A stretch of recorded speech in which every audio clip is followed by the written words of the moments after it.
Hey guys, Randy Patrick here. Today is September the 26th. We are doing another video for Housing Bubble 2.0 today. All things that affect the housing market and what to do and etc. etc. So anyway, let's start off today. We're going to talk about the new S&P Case-Shiller National Home Price Index was just released for the month of July. Bank of America makes a bold statement. Regional market trends, rental market, foreclosure statistics, and some mortgage applications. That's our topics for today, giving you the heads up on that. So let's get into it right now. Doing this outside because I've got people working inside the house today. So out here in the hot Florida sun, here we are September 26th, sun's still beating down on us and it's still warm. So no break in the temperature as of yet. Anyway, here we go. So for July, U.S. home prices surged 6% year over year. So the index is now 11.2% over the 2006 peak. So it seems like every month we just inch a little higher, a little more over that 2006 peak. Some locations, get this, Boston up 6% from a year ago, and that's 18.7% up from their peak. Back in 2006. Seattle, they edged down a little bit of, believe it or not, in this market. It's up 12% over the past 12 months and up 35% from its peak in 2007. Denver rose very, very small, just 0.3% on a monthly basis, and that's up 8% from a year ago. But Denver has posted or is posting a 55% increase in value from its peak in July 2006. It's one of the bigger locations that had a lot of appreciation. Dallas-Fort Worth area, home prices rose for the 54th month in a row, up 5% year over year, and it surged at 48% since its June 2007 peak. Atlanta, up 5.8% over the past 12 months. It's only up 8% from its July 2007 peak. Now this is one thing I noticed, that Atlanta was one of the larger markets for real estate investment back in the day, a lot of relocation and growth. So it skyrocketed back in the last housing crisis, and then it plummeted big time as well too. So it crashed hard, went up high, crashed hard, and therefore we only see it's on up 8% over its peak. Just a lot of the valley to overcome after the housing bubble broke there. So Portland, 5.6% for the year, about 26% over its July 2007 peak. And the San Francisco Bay Area, about 10.8% year over year appreciation, 41% from its prior peak. So again, we are looking at prices here. This is the index, Case-Shiller Home Index.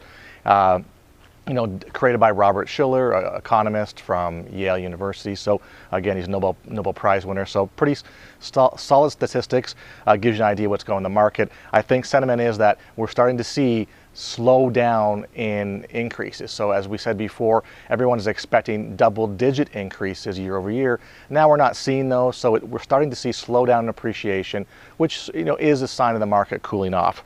Now here's something that came out the other day. Didn't get much play, actually, hardly any play at all. I happened to find this sort of randomly looking through different news sites, and it's kind of interesting. So it's Bank of America makes a statement. So apparently, if you find it, Bank of America called the market for what it is. And as I said, it wasn't really reported that well in the news wires, but it's very interesting coming from a major bank. So I'm actually going to read it just because it's easier if I read it for you.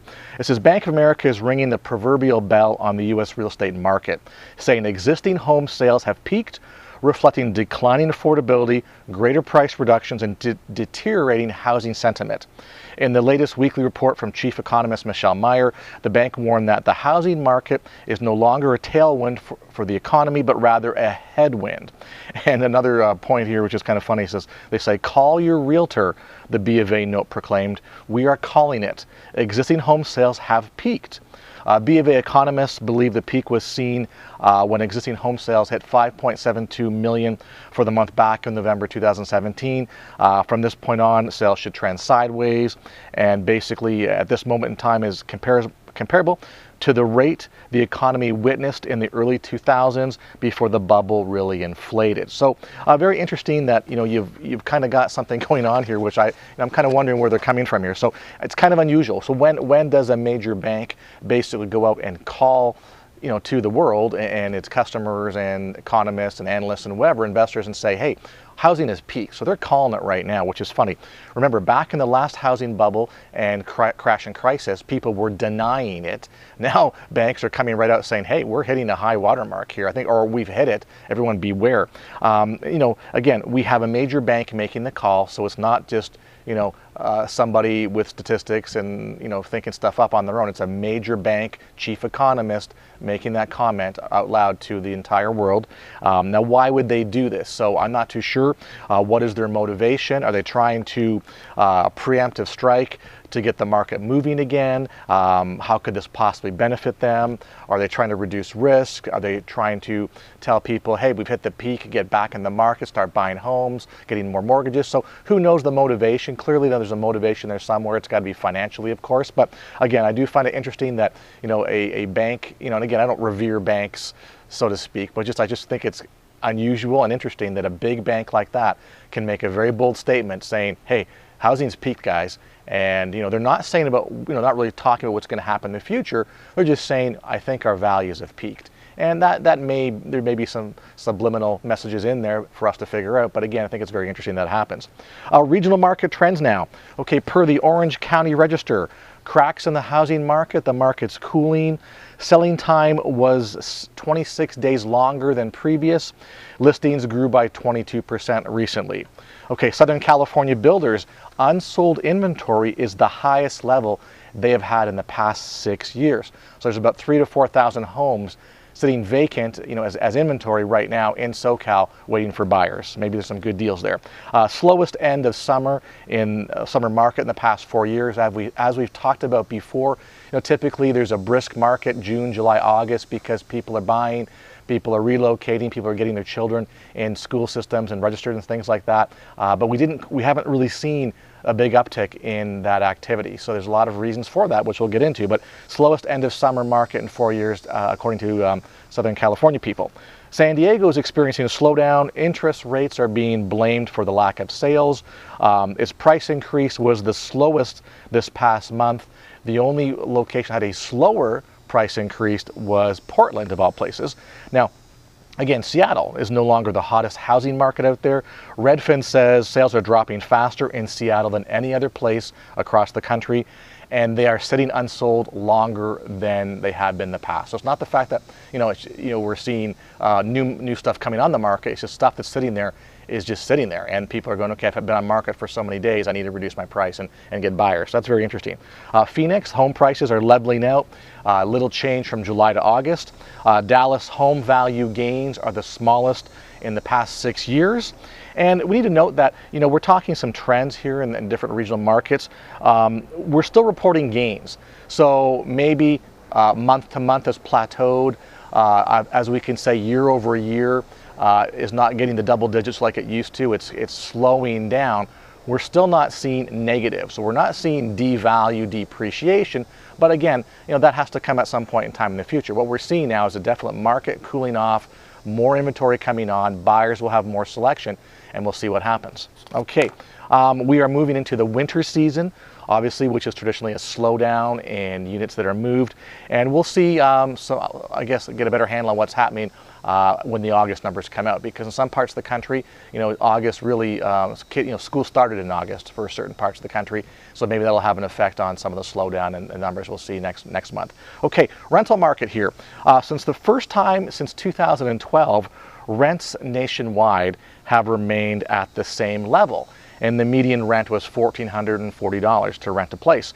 Now, interesting the fact that it's the first time that it's plateaued, all right? So it hasn't increased. Again, annual appreciation has slowed for 6 straight months. So we've seen, appreciation kind of, instead of doing this, leveling off, and now we've plateaued.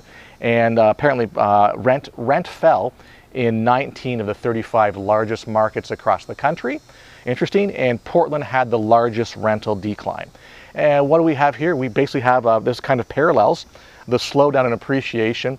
The housing market is feeling, so you would think at some point in time, as markets slow down and cool down, rent is going to follow course.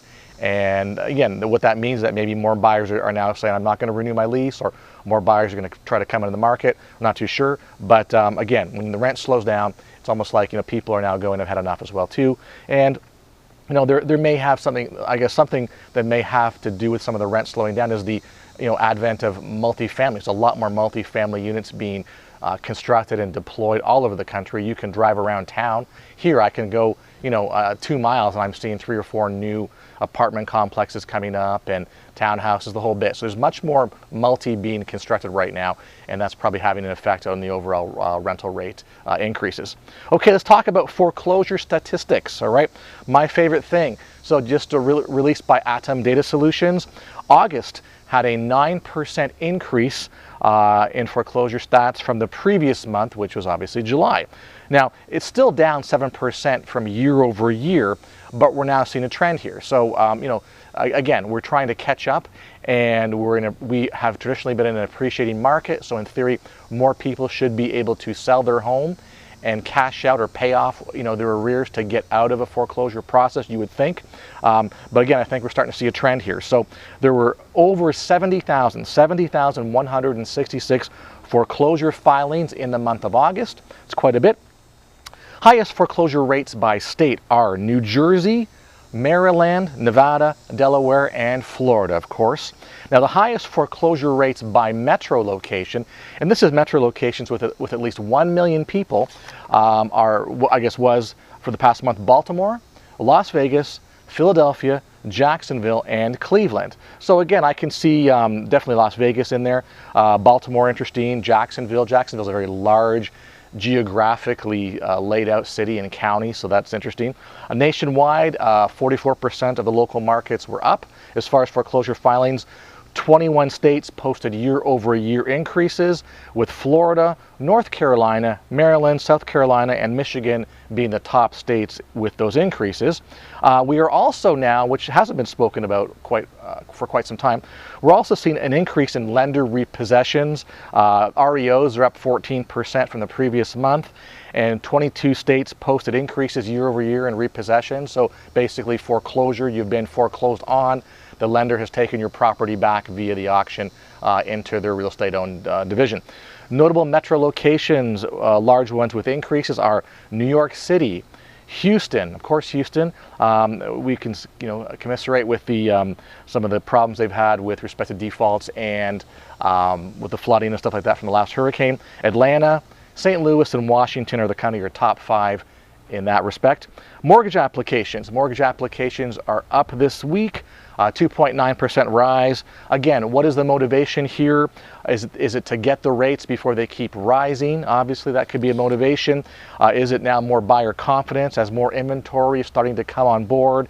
You've seen some price reduction, so maybe if you were on the sidelines before as a home buyer, you're now going, okay, I see some movement here. If I see some price reductions and I see more inventory, it gives me more choice.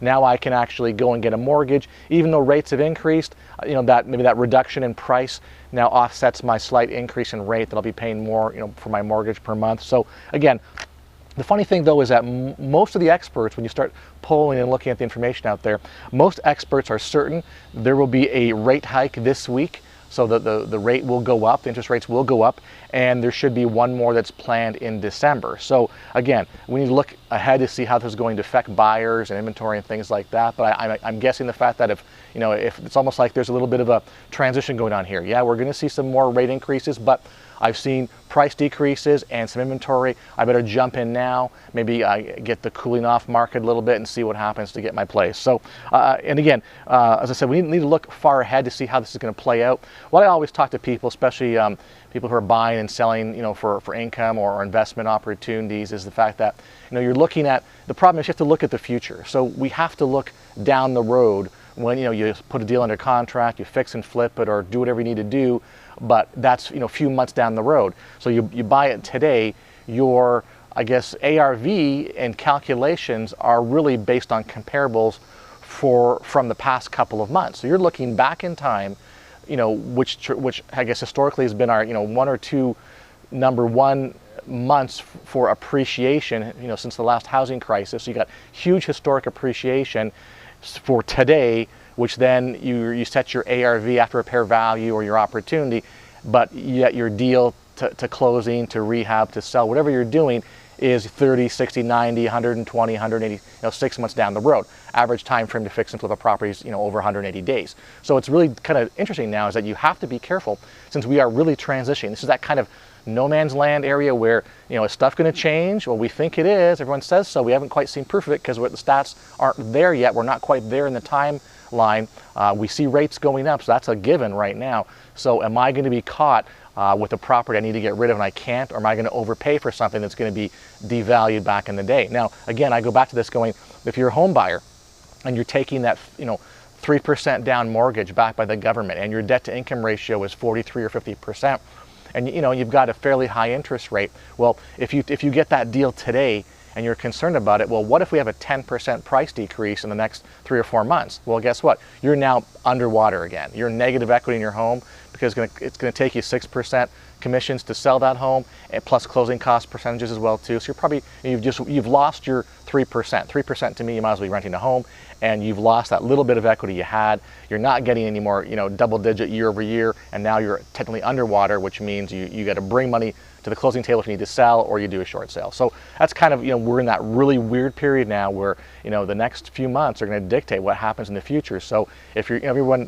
the comments I get, which I do appreciate, and read on the site for these videos, a lot of people are saying, what do I do?